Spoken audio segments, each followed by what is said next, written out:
할렐루야. 예, 저는 오늘 재림과 마지막 때의 징조라는 제목으로 은혜의 말씀을 나누겠습니다.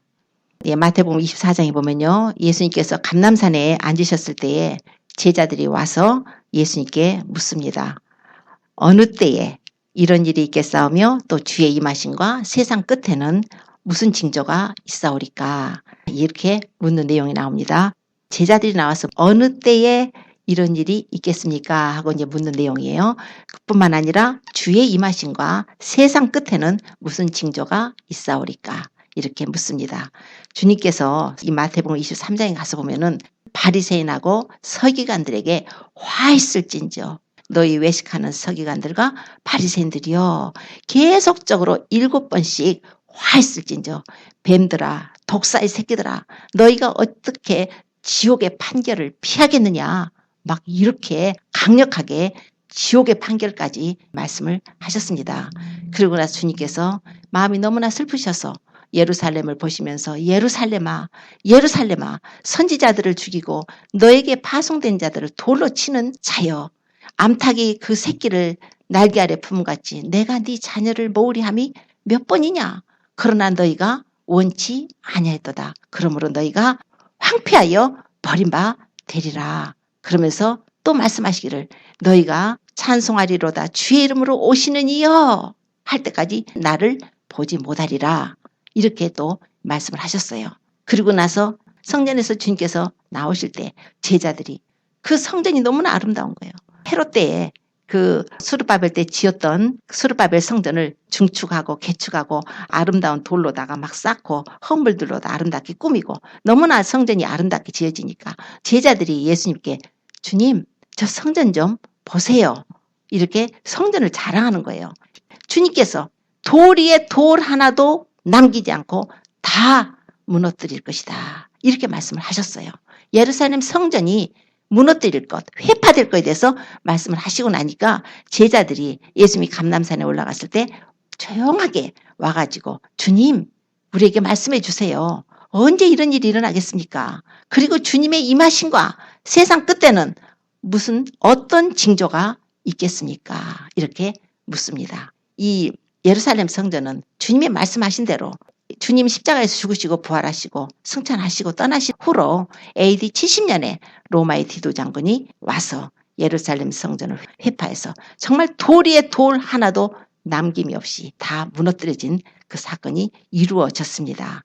그런데 주님께서 이렇게 감람산에 앉으셨을 때 제자들이 와서 이제 묻는 내용 중에 주님 그러면 주님의 임하심과 세상 끝에는 무슨 징조가 있겠습니까? 이렇게 묻지 말고 주님 그때가 언제예요? 이렇게 물어도 될 것 같은데 세상 끝에 일어날 징조를 묻는 거예요.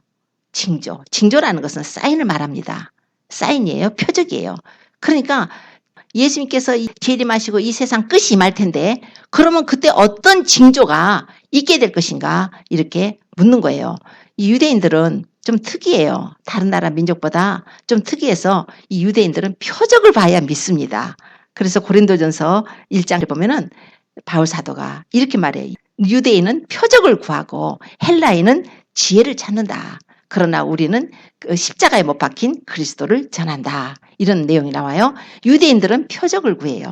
표적이 없으면 도저히 안 믿어요. 예수님께서 이제 십자가의 고난을 받으시고 죽으시고 이제 무덤에 들어가시다 3일 만에 부활하셨습니다. 그래서 예수님께서 제자들에게 나타나셨어요. 제자들이 유대인들을 두려워해서 다 문을 꽁꽁 잠그고 숨어 있었는데 예수님께서 싹 그 가운데 나타나신 거예요. 그들이 영인 줄 알고 무서워가지고 막 하니까 예수님께서 무서워하지 말라. 자, 너희 손을 내밀어. 내 손, 발, 봐. 내 손과 옆구리 보라. 그러면서 나를 좀 만져봐라. 영은 살과 뼈가 없을 때 나는 다 있다. 그렇게 이제 제자들에게도 주님 보여주셨어요. 이렇게 해서 제자들이 이제 믿게 됐죠. 그런데 그 자리에 도마가 없었어요. 도마가 없다가 제자들이 이제 모여가지고 도마한테 예수님이 진짜 살아나셨더라. 우리가 봤다. 만져봤다. 그러니까 도마가 못 믿는 거예요. 아니야. 나는 내 손가락을 그 손에다가 집어넣어보고 내 손을 그 옆구리에다 집어넣어보기 전에 난 못 믿어. 그래서 예수님이 들으셨죠. 8일 후에 예수님께서 또 한 번 나타나셨을 때 도마를 부르세요. 도마야, 네 손가락을 이리 내밀어서 내 손을 보고 네 손을 내 옆구리에 넣어보고 믿음 없는 자가 되지 말고 믿는 자가 되라. 이렇게 말씀해요. 그러니까 도마가 이제 다 봤잖아요. 만져봤을 거 아니에요. 진짠가 영인가. 그래서 만져보니까 진짜 예수님 손바닥에 못 자국도 있고 옆구리에 창에 찌르신 자국도 있고 이제 그제서야 보고 나의 주님 그제서야 이제 고백을 하는 거예요. 그때 도마야 너는 나를 본고로 믿느냐 나를 보지 못하고 믿는 자들은 복되도다 이제 이렇게 말씀해요. 이게 도마뿐이 아니에요. 유대인들은 표적을 봐요. 우리도 마찬가지예요. 사실 표적이 없이 보지 못하고 믿는다는 것은 정말 하나님의 복을 받은 자들이에요. 보지 못하고 믿는 자들은 복되도다 그랬잖아요.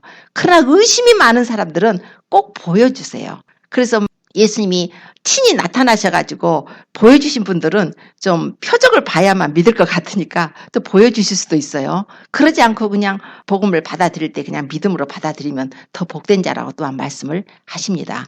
이만큼 유대인들은 이렇게 표적을 봐요. 표적을 구합니다. 그래서 주님 앞에 그들이 묻는 것이 뭐였냐면은 주님, 주님의 임하심과 세상 끝에는 무슨 징조가 있겠습니까? 그랬을 때 주님께서 이렇게 말씀을 해요.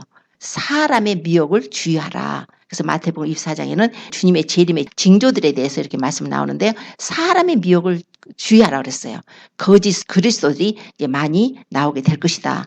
뿐만 아니라 민족이 민족을 나라가 나라를 대적해서 전쟁과 전쟁 소문이 있을 것이다. 그리고 기근과 재난이 있을 것이고 또 뿐만 아니라 불법이 성해서 불법이 얼마나 성한지 사랑이 다 식어가지고 또 믿는 자들을 핍박하는 일이 있게 될 것이다. 그리고 땅끝까지 복음이 증거될 때야 이제 인자가 올 것이다. 이제 이런 말씀을 쭉 하시면서요.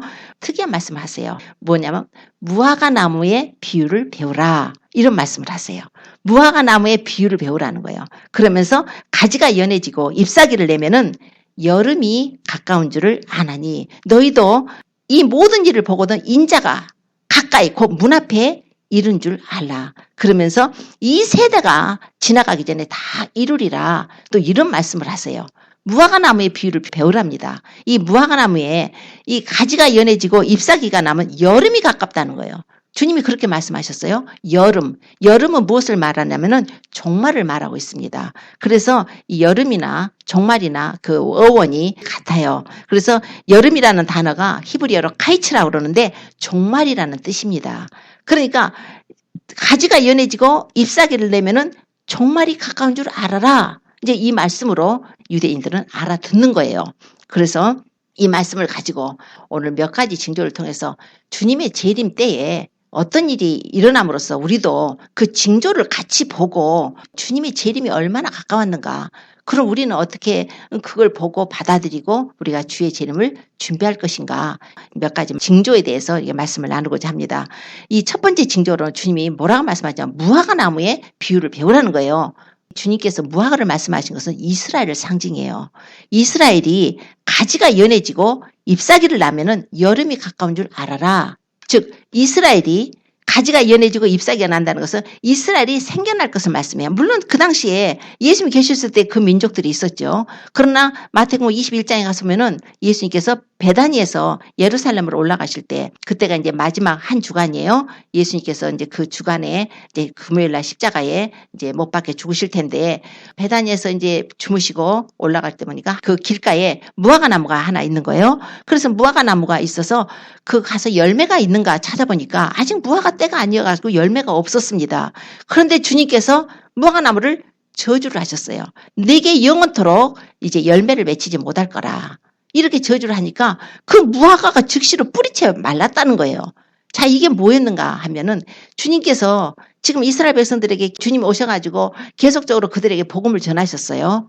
또 한 가지 비유에 누가복음 13장에 이런 또 비유를 주님 말씀하십니다. 어떤 한 사람이 포도원이 있는데 거기다 무화과 나무를 심었는데 그 무화과에서 열매가 맺힐까 하고 3년 동안을 와서 혹시 열매가 맺혔나 하고 보니까 열매가 안 맺혔다는 거예요. 그래서 무화과에 심은 그 포도원 주인이 그 과원지기한테 야 이거 무화과 나무 찍어버려라. 이거 어째서 땅만 버리느냐. 그러니까 그 과원지기가 올해도 가만두소서 올해 두루두루 걸음을 줘갖고 할 테니까 그래서 이제 다음에 열매가 열면 좋거니와 그렇지 않으면 그때 찍어버리셔서 이제 이렇게 주님이 비유를 하세요. 그 말씀은 주님이 오셔가지고 3년 반의 공생애 동안에 얼마나 그들에게 복음을 전하고 하나님의 뜻을 알게 전했는지 몰라요. 그러나 그들이 정 받아들이지 않으니까 아주 너희는 회칠한 무덤 같다 그러고 이 바리새인 제사장들 막 화했을진저 막 너희가 어떻게 지옥의 판결을 피할 거냐고 주님이 그렇게 하셨던 거예요. 이 무화과 나무라는 것이 이스라엘을 비유로다가 말씀을 하시는 건데 네가 영원토록 열매를 맺지 못하리라. 바로 그 예언대로 하나님의 아들을 십자가에 못 박았잖아요. 빌라도가 죄 없다고 무죄라고 해서 놓아주려고 한 것을 그들이 아니라고 십자가에 못 박으라니까 빌라도가 대하에 물 가져오라 해서 손을 씻으면서 나는 무죄하니까 너희가 이것을 당하라 그러니까 그들이 우리 자손에게 이 피를 돌리라고 하는 거야. 피값을 돌리라고 해버렸어요. 자기들이 그 말한 대로 AD 70년에 로마 디도 장군에 의해서 예루살렘 성전이 파괴가 되고 그때 110만 명이라는 사람들이 죽임을 당해요. 110만 명. 9만 8천 명이 포로로 끌려갔습니다. 이게 그게 그대로 이루어진 사건이에요. 자, 그것을 말씀한 거예요. 내가 영원토록 열매를 맺지 못할 것이다. 주님이 그렇게 말씀을 하신 것이었어요. 그런데 주님이 또 말씀하신 것이 마태복음 24장에 가지가 연하여지고 잎사귀를 내면 이런 말씀을 하시는 거예요. 그러면 종말이 가깝다는 거예요. 아니 이스라엘 나라는 없어졌는데요. 1900년 이상을 나라 없이 다니고 있는데 갑자기 가지가 연하여지고 잎사귀를 내면 이것이 바로 이스라엘 나라가 생겨나는 것을 예언을 하신 것이에요. 이스라엘 나라가 생겨날 거라는 거예요. 나라가 없는데 이미 다 회파돼 버리고 나라가 없었는데 그런데 정말 기적적으로 1948년 5월 14일에 이스라엘이 건국이 됐어요. 텔아비브에서 유대국가 건국위원회가 열렸고 그 의장 벤구리언이 이스라엘 건국을 선포를 했습니다. 1948년 5월 14일에 나라가 건국이 됐어요. 주님이 이 말씀을 하신 것도 있고 또 이사야 선지자는 이사야서 66장에 이거에 대해서 예언을 해놓은 거예요. 예수님이 오셔서 이 말씀을 하시기 700년 전에 이사야는 이사야서 66장에 이렇게 말씀했어요. 이사야서는 좀 특이한 게 있어요. 이사야서가 66장인데요. 우리 신구약 성경 66권이에요. 구약이 39권이고 신약이 27권입니다. 창세기부터 말라기까지 39권이 끝납니다. 그리고 이제 마태복음으로부터 시작해서 40권째 이제 책이 시작이 되는 거예요. 이사야서가 마찬가지로 40장에 내 백성을 위로하라 이런 말씀이 나오면서 거기에서 세례 요한이 나오는 거. 광야에 외치는 자의 소리. 세례 요한이 광야에 외치는 자의 소리죠. 그 주의 길을 예비한 자. 세례 요한이 증거가 돼 40장에. 쭉 그 뒤로 다 이제 복음이 전해지는 것이 나오고요. 그런 후에 66장에 가서 보면은 바로 이스라엘이 회복된다는 것과 예수님이 재림하시는 것, 불로 옹이 되어서 불꽃 가운데서 예수님이 이 땅에 재림하시는 것, 심판이 이루어지는 것, 새하늘과 새 땅 이런 놀라운 그런 내용들이 66장에 기록이 돼 있어요. 그래서 그 이사야서를 마치 신구약 성경의 축소판이라고도 합니다. 그런데 이사야서 66장에 7절에 뭐라고 나와 있냐면 시온은 지금 이스라엘 말하는 거예요. 시온은 구로하기 전에 생산하고 고통을 당하기 전에 남자를 낳았다. 이렇게 말씀해요. 어느 날 갑자기 이스라엘 나라가 생겨날 것을 예언하고 있는 거예요. 구로도 안 했어요. 아기 낳으려고 해산의 고통도 안 했는데 그 아기가 나온 것처럼 남자를 낳았다는 것이 바로 이스라엘이 나라가 건국될 것인데 66장 8절에 이러한 일을 들은 자가 누구냐? 이러한 일을 본 자가 누구냐? 나라가 어찌 하루에 생기겠느냐? 민족이 어찌 순식간에 나겠느냐? 그러나 시온은 구루하는 즉시에 그 자민을 순산하였도다. 이렇게 말씀하시면서 예루살렘을 사랑하는 자여 다 그와 함께 기뻐하라. 다 그와 함께 즐거워하라. 우리가 예루살렘을 사랑하면 우리 예수님의 국가를 사랑하면 우리는 그와 함께 기뻐해야 되는 것이에요. 이스라엘 나라가 건국이 됐다는 것. 이제 주님이 오십니다. 이것이 바로 무슨 징조가 있겠습니까? 할 때 이스라엘 나라를 주님이 말씀하시면서 무화과의 비유를 들으셨던 거예요. 자, 그래서 이스라엘 나라가 1948년에 생겼어요. 이제는 가지가 연해져서 잎사귀가 난 거예요. 자, 그러면 나라가 생겼으면 국민이 또 있어야 될 거 아니에요. 물론 많은 숫자는 아니지만 그때 미리 가서들 나라를 세웠지만 진짜 세계 곳곳에 디아스포라들이 얼마나 많아요. 그래서 나라가 없으니까 세계 곳곳에 다 지금 흩어져 있는데 성경이 뭐라고 하냐면 그 민족들을 전부 하나님께서 이스라엘로 모으신답니다. 우리 대한민국에서 그런 일이 있다면 세계 곳곳에 살고 있는 대한민국 국민은 전부 대한민국으로 모이세요. 이런 것 같은 거예요. 지금 이스라엘 나라로 다 모이라는 거예요. 그런데 이사야서에 이런 내용이 있어요. 43장 5절에 두려워 말라. 내가 너와 함께하여 네 자손을 동방에서부터 오게 하며 서방에서부터 너를 모을 것이며 그러면서 내가 북방에게 이르기를 놓으라. 남방에게 이르기를 구려하지 말라. 내 아들들을 원방에서 이끌며 내 딸들을 땅끝에서 오게 하라.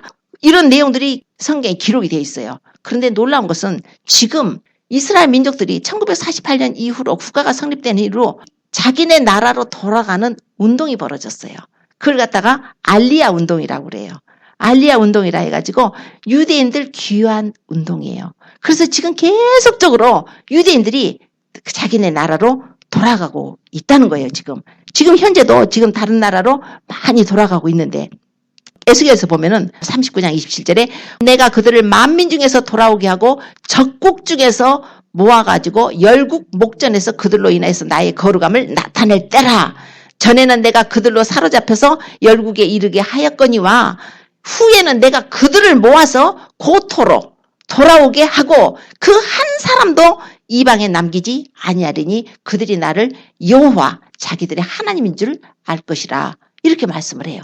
그러니까 에스겔 선지자도 이미 그에 대해서 예언을 했어요. 자기 민족을 한 사람도 안 남기고 전부 이스라엘로 돌아오게 하신다는 약속대로 그것을 알리야 운동에 이 말씀을 가지고 사람들이 지금 이스라엘 사람들 세계 곳곳에 있는 사람들을 지금 고향으로 돌아오게 하는데 어떤 나라들은 못 가게 할 거 아니에요. 그렇게 많은 사람들 한 예로 보세요. 이스라엘 민족들이 애굽 땅에 살 때 바로 왕한테 모세가 가가지고 내 백성을 가게 하라.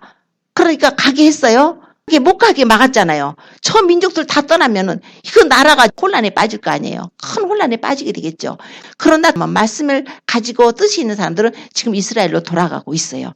그래서 지금 동방, 서방, 남방, 북방에서 오게 할 거라고 성경이 예언된 대로 동방은 이라크나 시리아나 이란이나 인도나 뭐 중국 등 이런 것을 말해요. 서방은 이제 폴란드나 루마니아, 체코슬로바키아, 불가리아 막 이런 데서 지금 오고 있고 남방에서는 아프리카, 이제 예멘 같은 데서 뿐만 아니라 북방에서 구소련 같은 데서 영국, 프랑스 이런 데서 유대인들이 지금 돌아오고 있어요. 세계 곳곳에서 반유대인 사상이 많잖아요, 지금. 그래서 유대인들이 곳곳에서 미움을 받고 테러를 당하고 어려움을 겪으니까 그 사람들이 마음이 지금 살고 싶겠어요?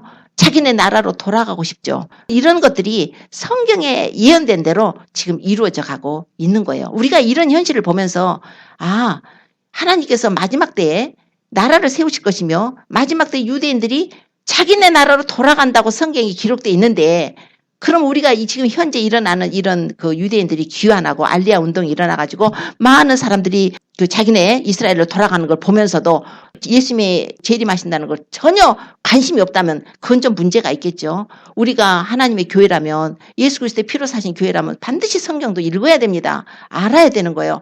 지금 때가 이렇구나. 그래서 주님께서 말씀하신 무화과나무의 비유를 배워라. 가지가 연해지고 그 잎사귀가 나면은 그때가 가깝다는 거예요. 인자가 곧 문 앞에 있는 줄을 알라. 그런데 지금 이스라엘의 나라가 생겨났고 또 뿐만 아니라 그 이스라엘 백성들이 세계 곳곳에서 디아스포라들이 지금 자기네 나라로 돌아가고 있는 거예요. 그럼 자기네 나라로 돌아가서 지금 무엇을 하려고 할까요? 그들이 하려고 하는 것은 또 한 가지가 있어요. 우리 대한민국 사람들이 세계 어디를 가거든 가장 먼저 하는 것이 교회를 짓는 일이래요. 교회를 해가지고 우리가 서로 모이는 거예요.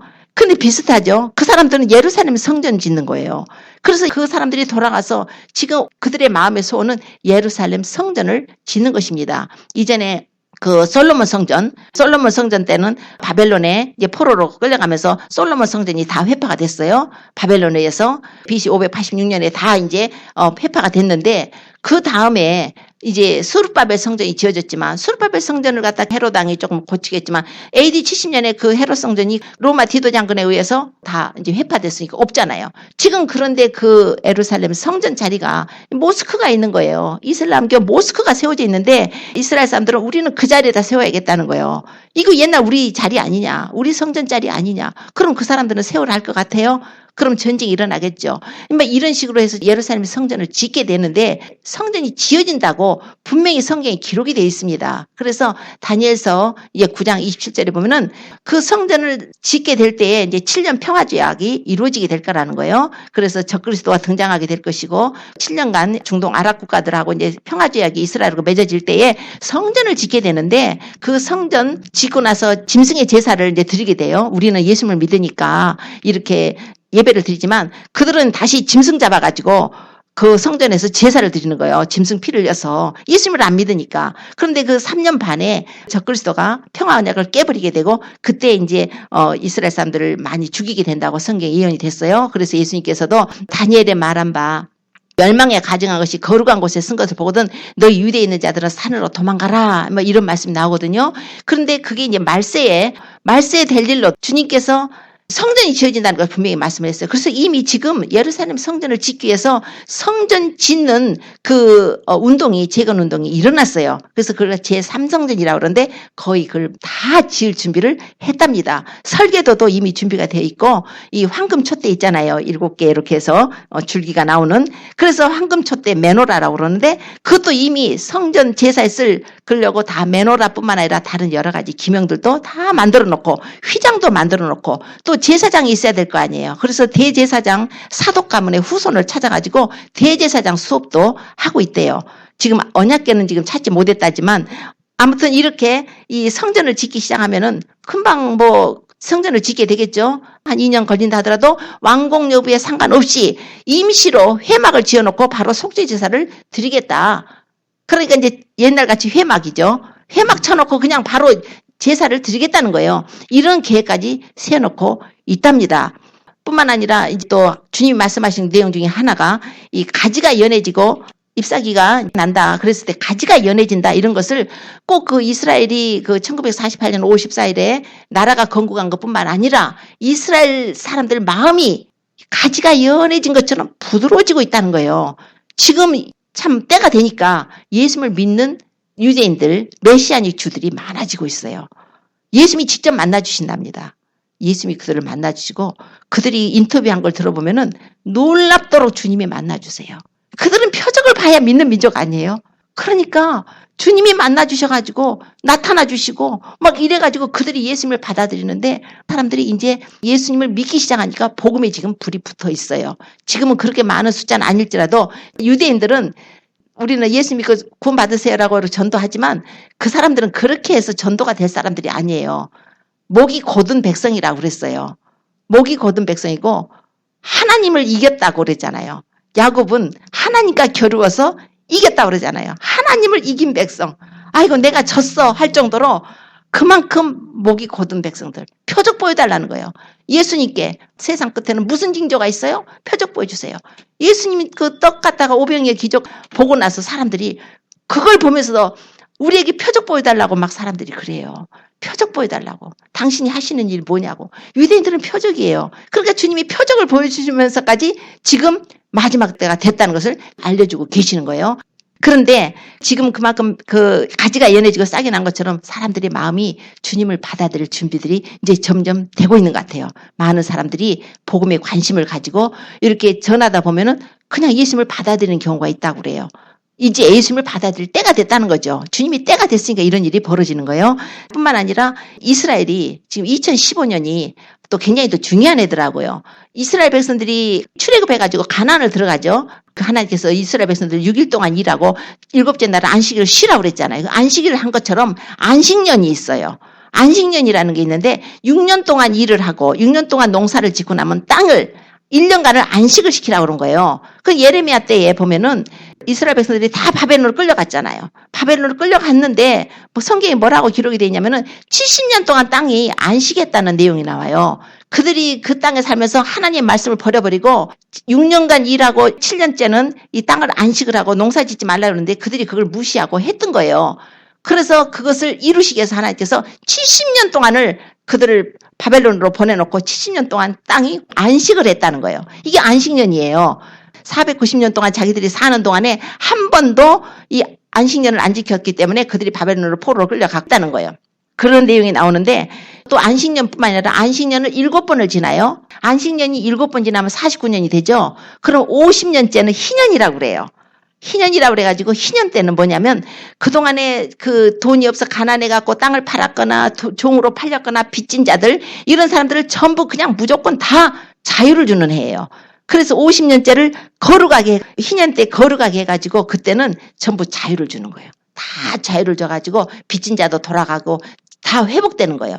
그런데 놀라운 것은 그 이스라엘 백성들이 출애굽해가지고 BC 1416년에 그들이 이제 가나안 땅에 들어가고 유대인들 그 희년 달력을 보면은 BC 1367년부터 1366년 1년 동안이 희년인 거예요. 이런 식으로 해서 첫 번째 희년, 두 번째 희년, 세 번째 희년 해서 쭉 그때로부터 지금까지 왔는데 올해 2015년 그때가 속죄일이에요. 속죄일부터 이제 희년이 시작되는데 2015년 속죄일에 희년이 70번째 희년이라는 거예요. 70이라는 단어가 좀 흥미가 생기죠. 70번째 희년이라는 것을 이것을 지금 알고서 유대인들이 야 이거 무슨 사인이냐 이게 뭘까 이게 지금 70번째라는 것은 모든 것이 다 자유네 모든 것이 다 이제 옛날로 돌아가는 회복되는 그 때가 70번째가 올해 2015년부터 16년까지예요. 뿐만 아니라 예수님이 십자가에 죽으시고 예수님이 이제 떠나가셨죠. 그때로부터 계산을 한다면 2015년이 40번째 희년이에요. 성경에는 40이라는 숫자, 또 70이라는 숫자가 뭔가 하나님의 뜻이 있어요. 항상 보면은 이런 식으로 해갖고 지금 많은 유대인들이 이걸 연구를 하면서 야 이게 뭐가 있겠다. 주님이 정말 재림이 가깝다. 이렇게 지금 생각을 한다고 합니다. 뿐만 아니라 또 징조를 이렇게 보여주시는 중에서 하나님께서는 때로는 해와 달과 별을 통해서도 징조를 보여주세요. 창세기 보면은 하나님께서 넷째 날에 해와 달과 별을 만드셨죠. 하늘에 궁창을 만드셔가지고 궁창에 광명을 두셨어요. 그래서 큰 광명으로 낮을 주관하게 하고 작은 광명으로 밤을 주관하게 했다. 그런데 이 궁창에다가 광명을 두신 때 주님이 뭐라고 하시냐면은 징조와 사시와 일자와 연한이 이루라 이런 말씀을 해요. 하나님께서 궁창에다가 해와 달과 별을 두신 것은 징조가 첫 번째예요. 아까 징조 보여달라고 그랬죠. 예수님의 제자들이 예수님한테 징조, 마지막 때에 대할 징조를 보여주세요 하니까 징조가 사인인데 표적인데 징조예요. 그 다음에 사시, 사계절. 이 사계절이라는 것은 물론 우리 봄, 여름, 가을, 겨울도 있지만 이 모에드라 해가지고 이스라엘로 치면 절기를 말하는 거예요.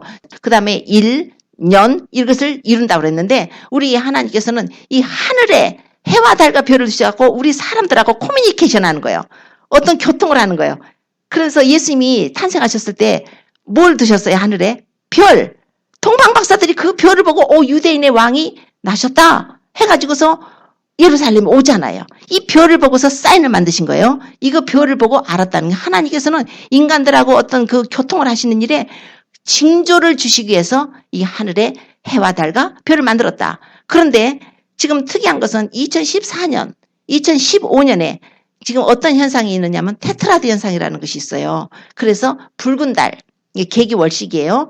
계기월식이 2014년에 2번, 2015년에 2번 있게 되는데 2014년에 2번 있는 것도 그 계기월식이 일어나는 날이 좀 특이해요. 바로 이스라엘의 절기 6월절에 그것이 테트라드 현상이 일어나는 거예요. 계기월식. 계기월식이 일어나가지고 태양이 있고 지구가 있고 여기 달이 있으면은 지구 그림자에 가려가지고 달이 붉게 보이는 현상이에요. 달이 이게 아주 뻘겋더라고요. 사진 찍어놨는데 그 계기월식이 하필이면은 그러니까 2014년에 이스라엘의 절기의 6월절 날 있었고요. 그 다음에 초막절에 있었어요. 그리고 2015년에 또 6월절에 있고 또 2015년 초막절에 있어요. 그 날짜가 2014년에는 4월 15일이 그들의 6월절이고 10월 8일이 초막절이었는데 그때 계기월식이 있었고 그 다음에 2015년에 4월 4일 4월 4일에 이제 계기월식이 있고 9월 28일이 초막절인데 그때 계기월식이 있어요. 자, 이런 현상들을 봐가지고 그러면 하나님께서는 이게 뭔가 우리에게 지금 뭔가를 말씀하시고 계시는 것이 아니냐. 그리고 뿐만 아니라 이런 테트라드 현상, 이스라엘의 절기에 맞춰서 4번이 연속적으로 계기월식, 달이 붉은 그런 현상이 일어나는 것은 이때뿐이 아니라 이스라엘하고 관계된 역사적으로 이제 1492년에 스페인에 거주하던 유대인들이 갑자기 추방당했어요. 그 사람들이 스페인에서 카톨릭으로 너희들 다 개정 안 하려면 2주 안에 떠나라. 그래서 그 사람들이 재산 다 뺏기고 2주 안에 어떻게 재산 처분하겠어요? 몸만 빠져나왔어요. 그때. 그래서 그때 1492년에 남아있던 고집 피우고 남아있는 사람들은 그때 이교도 재판이라 해가지고 많이 죽임을 당하고, 그래서 1492년에 이런 일이 있었는데 그 다음 해 93년도 1494년도에 그렇게 테트라드 현상이 있었다는 거예요. 6월절과 초막절과 6월절과 초막절 이런 현상이 있었었고, 또 1948년도에 이스라엘 나라가 1948년도 5월 14일에 건국됐는데 그 다음 해에 49년 50년에 똑같이 이렇게 6월절 초막절 6월절 초막절에 개교식이 있었어요. 그런데다가 1967년도에 또 그때는 이스라엘이 6.1 전쟁이 있었어요. 그때 예루살렘을 탈환하게 됩니다. 그래서 홀리시티를 탈환하게 되는데 그때도 또 그렇게 있었어요. 개교식이 4번 연거푸. 그런데 2014년, 2015년에 4번이 있다는 걸 가지고 지금 유대인들은 이걸 성경을 지금 연구하는 분들은 야 이거 이번에 성전 짓는 거 아니냐, 이러면 전쟁이 일어나는 거 아니냐 해가지고 연구들을 많이 하시고 주님의 재림이 너무 가까운 거에 대해서 지금 말씀들을 하고 있더라고요. 자, 이게 이런 내용들이 있어요. 그런데다가 우리로 봐서도 또 뭐가 있어요? 배교. 우리가 지금 말세가 됐다는 걸 알 수 있는 것이 데살로니가 후서에 바울 사도를 통해서 성령의 말씀하시기를 누가 아무렇게 하여도 너희가 미혹하지 말라. 먼저 배도하는 일이 있고 저 불법의 사람 멸망의 아들이 나타나기 전에 이르지 않을 것이다. 그때 데살로니가 그 교인들이 재림에 대해서 언제 주님 오실까 굉장히 막 근심하고 막 했을 때에 이제 이런 말씀을 해서 먼저 배도하는 일이 있을 것이다 그랬는데 지금 다 그게 이루어졌어요. 우리 대한민국은 정말 마지막이에요. 대한민국은 마지막 보루입니다. 그런데 우리 대한민국이 이제 WCC라든가 해서 막 배도를 하고 종교 다원에다 종교 통합해가지고 예수님만이 길이 아니고 다른 종교를 믿어도 구원이 있다 해가지고 큰 교단들, 교회들이 막 해가지고 많은 교회들이 넘어갔어요. 뿐만 아니라 이제 캐톨릭하고 직제일치를 하겠다 해가지고 이제 앞으로 목사님이라고 부르지 않고 이제 신부, 사제 이렇게 부를 정도로 다 바꾸겠다는 거예요. 이렇게 자기들하고 합치겠다는 거예요. 캐톨릭하고. 뭐 이런 식으로 해서 캐톨릭하고 점점 동화가 돼가고 있죠. 캐톨릭하고 합치려고 하고 있죠. 이런 배도들이 벌써 일어나고 있습니다. 자, 이런 걸 봐도 우리가 정말 너무나 때가 가깝다. 주님께서는 그렇게 말씀했죠. 이 알곡과 가라지 비해서 가라지를 심지 않았는데 좋은 씨를 심었는데 가라지가 나서 그 종들이 주인이시여 이 가라지 다 없애버릴까요? 하니까 놔둬라. 둘 다 추수 때까지 놔둬라. 그 가라지 없애려다가 알곡까지 다칠까 염려한다. 그러면서 주님께서 추수 때까지 놔두는데 마지막에 추수 때에 추수꾼을 보내서 가라지를 먼저 걷어서 불사르게 단으로 묶어버린대요. 뒤에서 지금 가라지들이 묶이고 있다는 거예요 지금. 그래서 지금 이런 일들이 우연이 아니에요. 교회에서 동성결혼 합법해주고 목사님들도 동성애 결혼해도 괜찮다고 그러고 주례도 해주고 뭐 이런 거 다 하잖아요. 이런 일들이 세상이 소돔과 고모라와 같을 거라는 주님의 말씀이 전부 지금 우리 현실로 다가왔습니다. 이런 걸 보고서 그냥 아주 막연하게 아주 주님의 계림하고 나하고 관계없는 것처럼 이렇게 살면 안 돼요. 여러분들은 깨셔야 됩니다. 진짜 때가 가까웠어요. 언제 그 날과 시는 모르지만 주님이 가까운 건 분명합니다. 그래서 우리는 깨라고 이걸 지금 알려드리는 거예요. 이런 그 사회적인 현상 뿐만 아니라 계시록에 나오죠. 계시록에 짐승의 표에 대해서 나와요. 계시록이 13장 16절에 저가 모든 자, 곧 작은 자나 큰 자나 부자나 빈궁한 자나 자유한 자나 종들로 그 오른손이나 이마에 표를 받게 하고 누구든 이 표가 없으면 매매를 못하게 할 거라고 그랬어요. 이 표는 짐승의 이름이나 그 이름의 수라. 지혜가 여기 있으니 총명이 있는 자는 그 짐승의 수를 세보라. 그 수는 사람의 수니 666이다.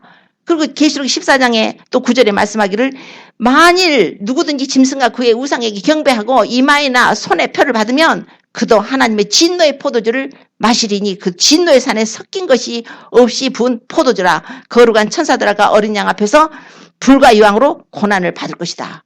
그 고난의 연기가 세세토록 올라가리로다. 짐승과 그의 우상에게 경배하고 그 이름의 표를 받는 자는 누구든지 밤낮 쉼을 얻지 못하리라. 이렇게 경고를 하고 있는데 이 표가 베리칩이 바로 뭐예요? 사람 몸속에 심는 칩이라는 거예요. 지금 이런 테크놀로지가 이미 그렇게 되어 있어요. 이미 그런 시대가 열렸습니다. 지금도 받고 있습니다. 의료 진료뿐 아니라 여러 가지 다른 곳에서 다른 목적으로 매매로 쓰고 있어요. 이걸 표가 이것이 짐승의 표가 아니라고 목사님들이 짐승의 표를 말하면 오히려 막 이게 상징이라고 막 이러는데요. 여러분들 영혼들을 그런 거짓 목자에게 맡기지 마세요. 말씀에다 맡기세요. 말씀은 우리 예수님이십니다. 예수님이 말씀을 쓰셨기 때문에 이 표 받으면 몸에다가 어떤 표든지 받아가지고 물건을 매매하거나 어떤 용도로 쓰거나 그러면 지옥 갑니다. 이건 분명합니다. 이걸 알으셔야 돼요. 그래서 이 때를 보면서 이런 시대가 열렸다. 지금 인터넷 같은 거 이제 앞으로는 사람 몸이 완전히 기계하고 연동돼 가지고 내가 집에 들어가면 문 열리고 내가 집에 들어가면은 텔레비 켜지고 내가 집에 들어가면은 뭐 내가 원하는 대로 그냥 착착착 다 작동이 되게끔 돼 있어요. 사람이 몸이 기계가 되는 거예요.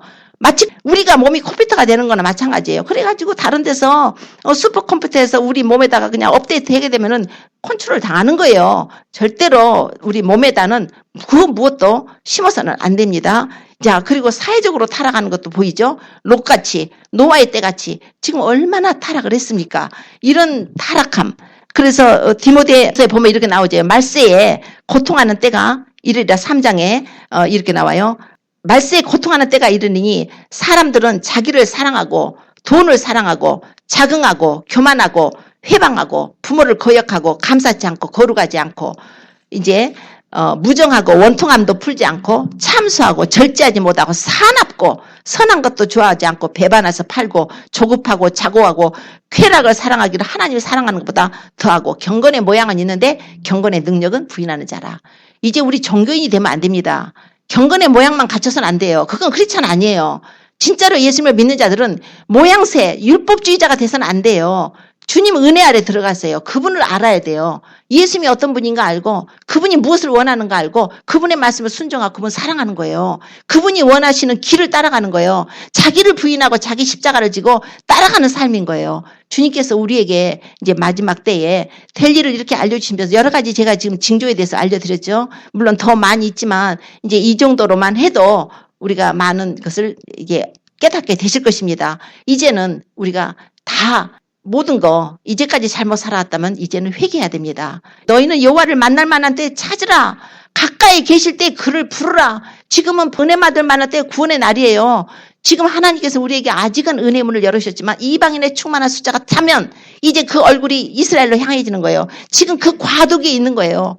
마치 그 붉은 달을 보는 것이 하나님께서 깜빡 우리 교통신호를 한번 생각해 보세요. 어렵게 생각할 것도 없어요.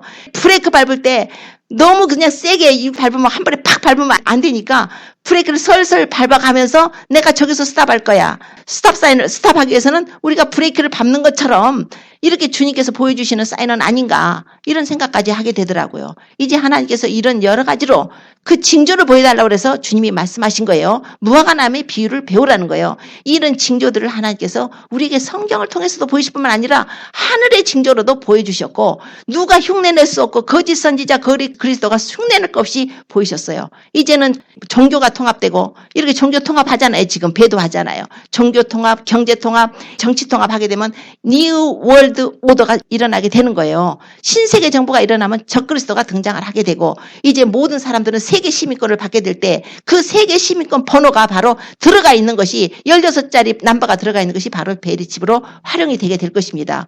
지금 짐승도 안 나타났는데 적그리스도도 안 나타났는데 이게 무슨 짐승의 표냐고 하는 사람들이 있어요.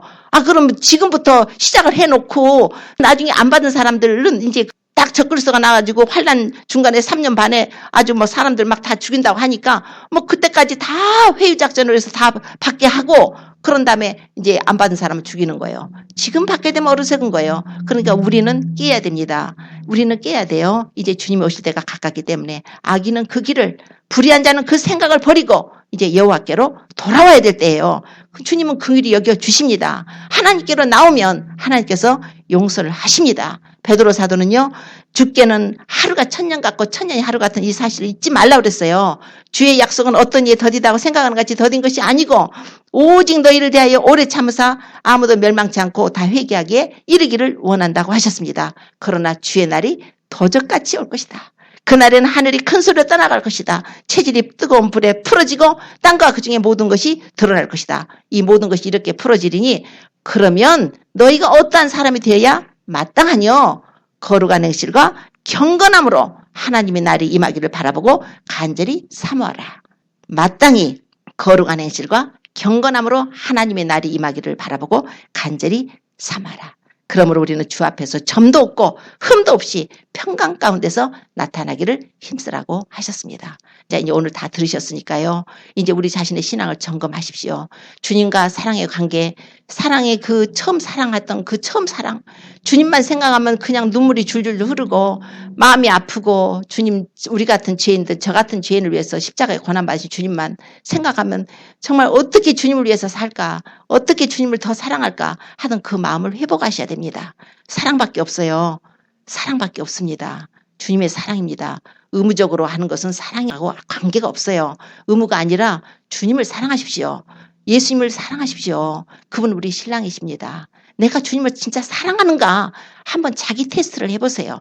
그래서 내가 주님을 사랑하고 내가 주님을 사랑한다면 주의 말씀을 들어야겠고 주의 말씀에 순종해야겠고 그러려면 주의 성경의 말씀을 읽어야겠고 주님과 교제하려면 기도해야겠고 주님이 원하시는 주님을 기쁘시게 하는 믿음의 삶을 살려면 나의 삶의 행위 또한 주님을 기쁘시게 하는 삶이 되어야 할 것입니다. 이제 서로 사랑하고 용서하고 중보하고 이제 모든 사람과 더불어 화평함과 거룩함을 조치라. 이것이 없이는 아무도 주를 보지 못하리라. 우리가 해야 될 것들입니다. 이제 주님 오실 걸 준비하시고 세마포를 빠세요. 이제 신부단장 하셔야 돼요. 세마포를 빨아서 보혈로 빨아서 날마다 회개함으로 주의 은혜를 사모하고 그분의 오심을 기다리고 나팔소리 날 때 공중에서 오셔서 우리를 부르실 때 공중으로 올라가서 그 날에 어린 양이 혼인잔치에 들어갈 수 있도록 우리가 그렇게 준비를 하시기를 바랍니다. 그래서 우리가 믿음으로 승리해서 이 더러운 죄악에 빠지지 말고 이 세속에 물들지 말고 오직 거룩함과 경건함으로 주님과 성령 안에서 교제해서 또 찬양하고 기도하고 말씀과 교제해서 그날에 어린 양이 혼인잔치 못 들어가는 저와 우리 성도님 되시기를 예수님을 축원합니다. 기도드리겠습니다.